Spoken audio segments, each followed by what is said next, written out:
So I did a new batch of rust dyed materials. This is how it came out.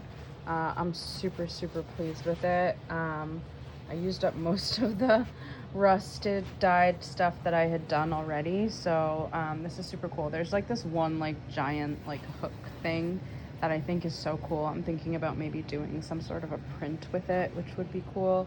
Anyway, so that's the first one. These two I had dyed with black beans, and then I briefly put them literally for like 30 minutes, 40 minutes in the rust dye just to kind of give them some color, and I think it turned out really nicely. I did that with this larger piece as well. I just kind of wanted like a little bit, the color was just a little bit light, and when you rust dye it goes this nice gray color. Then I had a wilting rose, and so I put the petals all over a few pieces of fabric and I steamed them.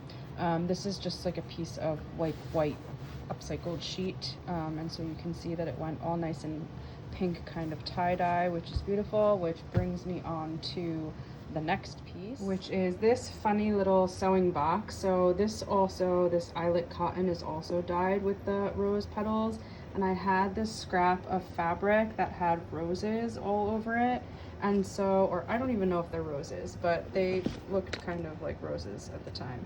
And so I decided to make this kind of fun just like sewing box. Most of it is actually hand stitched, so just the fabric onto the inside lining of the canvas is machine stitched, and then the rest of this is all hand stitched around. This was the first time I did this. I will adjust, I think, the measurements, trying to organize a bunch of my supplies, and I've been slowly emptying this set of drawers.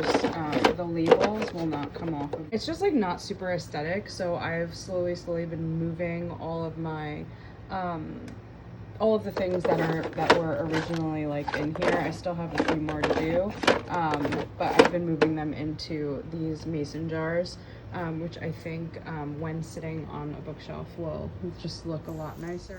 I also managed to finish sewing this embroidery onto a sweatshirt, which has been super fun.